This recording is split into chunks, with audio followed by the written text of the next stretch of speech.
Welcome back to The Explainer. Today, we're talking about something that can totally change your life: discipline. We're going to follow a story that shows how these small, consistent changes can lead to some pretty incredible results. Okay, so let's meet our guy, Ritik. Picture this: small apartment, a job that's fine, but kind of soul-crushing, right? And he's spending his nights just scrolling and scrolling and scrolling. You know that feeling? Like something's just missing. So, one night, he just hits a wall. He's desperate for a change, and he stumbles across a review for a book called How to Be Disciplined. And he's probably thinking, yeah, right. He's skeptical, but hey, what's he got to lose?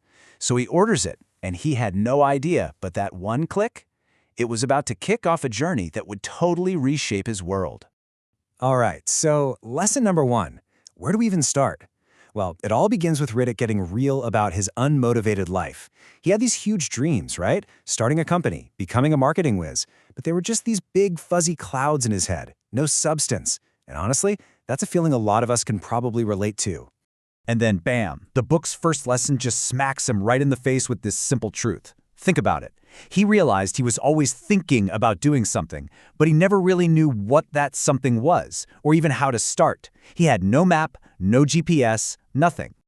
Okay, so this is where the work begins. His journey kicks off by building a solid foundation.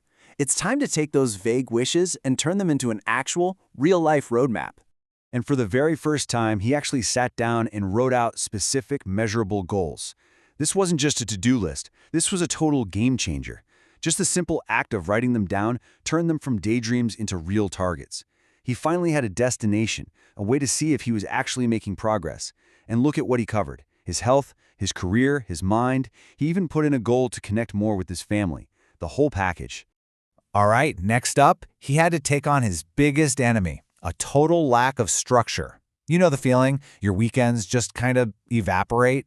His days were just chaos. So he decided to create a daily routine. Now look, this wasn't about becoming some rigid, boring robot. Not at all. It was all about taking back control of his time so he could actually make space for the stuff that mattered. And let me tell you, at first, waking up at 6 a.m. was a brutal struggle. But he stuck with it, and before he knew it, he was feeling this massive boost in his productivity and energy. Okay, so Ritik's got a plan. He's got a schedule. Awesome, right?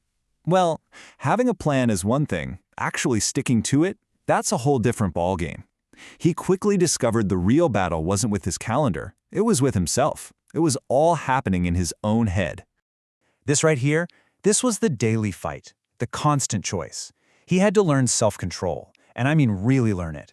It was about consciously choosing his long-term goals over that easy, instant dopamine hit of short-term pleasure. It meant saying no to that party so he could actually wake up for his morning workout. It's tough. And on top of that, he was battling this wandering mind. He tried to focus on work, but boom, suddenly he's stressing about the future. Or worse, replaying some dumb thing he did last week. It's like his focus was constantly getting hijacked. So what's the fix? The book offered up this idea of mindfulness. And he starts simple, just 10 minutes of meditation a day. That's it, just focusing on his breath. And this simple practice, it helped him tame that monkey mind, to bring his focus back to what he was doing right now. It made his work better, and it even made his conversations with people better. Okay, so things are looking good, right? Ritik's building momentum, he's feeling productive, he's focused, he's calm. And then, of course, just when things are going great, life throws him a massive curveball. So he gets put in charge of his first major project at work. This is it. This is his big shot to prove himself. But despite all his new habits, despite trying his absolute best, he failed. The deadline came and went, and the project was a mess. Incomplete. Late. I mean, he was absolutely crushed. You can imagine, right? It felt like all that progress, all that hard work was for nothing. But he picks up the book again, and he finds this absolutely crucial lesson. Failure isn't the end of the story. It's not a final verdict. It's a teacher. This is where the magic happens. He realized that discipline isn't about being perfect, because nobody is. It's about being resilient. It's about bouncing back. So instead of just beating himself up, he actually sat down and reviewed his mistakes. Okay, I didn't delegate tasks well. I didn't check in with my team. He owned it, he learned from it, and he made a promise to do better next time. And that experience, that painful failure, it was actually the key. It unlocked the final and, honestly, the most powerful lesson of them all. This is the one that ties everything else together. And then it just clicked. Hrithik finally got it. Setting goals, having a routine, mastering your mind, even learning from failure, none of it matters if you don't show up. Day after day, especially on the days you really, really don't feel like it. That's the secret sauce. It was never about these huge, giant leaps. It was about something much quieter, much more powerful. The magic of small, consistent steps. Just getting 1% better every single day. That's what builds real, unstoppable momentum. And that commitment, that daily promise to himself, that is what truly transformed him. His manager noticed his work was on another level. His friends saw this new calm, this new purpose in him. He wasn't just trying these new things anymore, he had turned them into who he was. And in the end, Hrithik had this huge realization.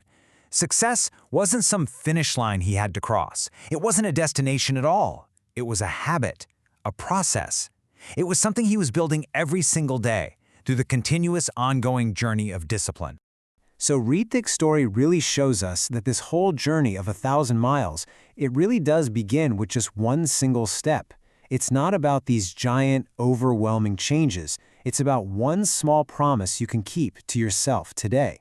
So I'll leave you with this question. What's yours going to be?